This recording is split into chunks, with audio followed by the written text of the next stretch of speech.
Another technique that I'm going to show you now is called sweat soldering, and that is where you have two pieces of metal, perhaps one is thicker than the other piece. In this instance I've got an earring front and I'm going to solder an earring post onto it. Now by melting up the thicker, heavier item, melting the solder onto that first, then bring in the thinner piece of metal, as in this instance the earring post, into contact with it, you can control the heat between the two and make sure that the solder is just at the right temperature to flow onto the thinner, smaller piece, the ear wire, earring post. If you try to heat up both items together equally for the solder to melt using the technique we just described then, it's not going to work. The one is going to take the heat away, the very thin piece is going to melt, and this is an ideal way of putting very earring posts and very thin pieces of metal onto a thicker piece. So I have here a little star silver stamp in here, and I'm going to solder onto that an earring post. So the earring post is very, very thin compared to the size of this. So firstly we need to clean this area where the post is going to be fastened, and we can use a little piece of emery paper for that, and just make sure that that surface on the inside again is perfectly clean. Remember what I said, it has to be spotlessly clean for the solder to flow. Now that's been cleaned, don't touch it now with your fingers, will you? Also the earring post here, one end of the post is grooved, that is where the butterfly or the scroll locates in, the opposite end is the soldering end.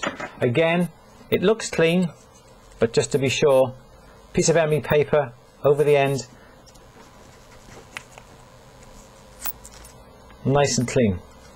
Put that to one side. Again, don't touch it. Mixing up our borax. Remember that nice creamy paste,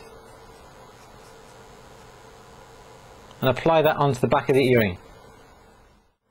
Most people use too much solder, but you only need a small piece. It's only just to join the pieces, it's not supposed to fill anything.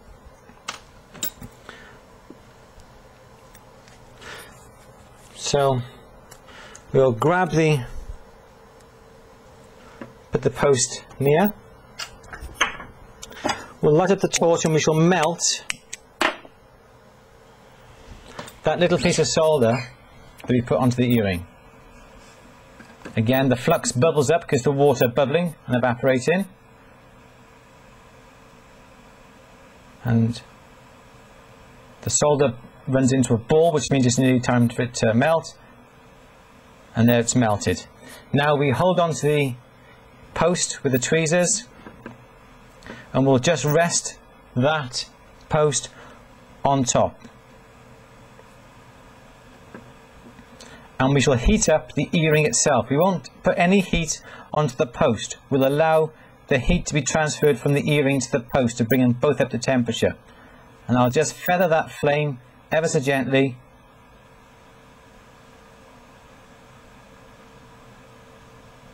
and there we go, the solder has flowed onto that post and made a lovely little fillet on the bottom to give it some strength. And there you have it. And because our joints were clean, we hadn't touched them with our fingers, they were spotlessly clean, no grease, nothing on it, the solder can flow, and that is most important.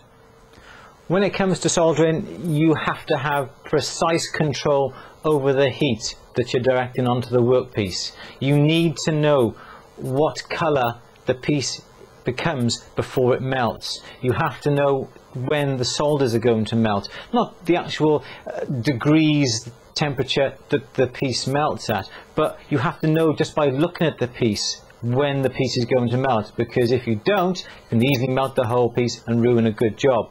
Now, what I tell everybody who comes to train with me here is go and buy, whether it be in a car boot sale or in a shop that may be closing down or whatever, a sterling silver chain.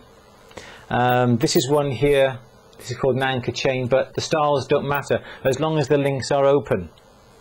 And what I tell the guys and girls here to do is just get a pair of cutters, cut the chain, put the chain back together and solder it. Then once you've done that, go on to the next link, cut it open, take it apart, put it back together, solder it, and go along. And no time is wasted when it comes to soldering. Practice on a chain like this is fantastic. You will know when the piece is going to melt. You may even melt a couple of links, but as it's only a cheap chain or a second-hand one or one that you don't want or one you found in a car boot sale, it doesn't matter if you melt it. Now, I'd rather you melt something that is yours, that is cheap, that you have bought somewhere else, rather than you melt a fantastic piece you spend hours making, or even the client's piece that's a family heirloom. You don't want to do that. You need to have complete control over your soldering techniques, and by going through the chain link by link, you may spend a couple of afternoons a week going through it, but you will know how the solder flows. You know what the best technique to use is. You know how to hold the torch. I find if you're right-handed, hold the torch in your left hand, because your right hand then is used for holding the tweezers and perhaps even moving the solder if it becomes displaced by the bubbling of the borax. If you hold the torch in your other hand, it's very hard to operate with your left hand. You don't have that much control. But by holding the torch in your left hand, if you're right-handed, you'll get much better control with the torch. And you just need practice, and that is what it's all about. Practice, practice, practice.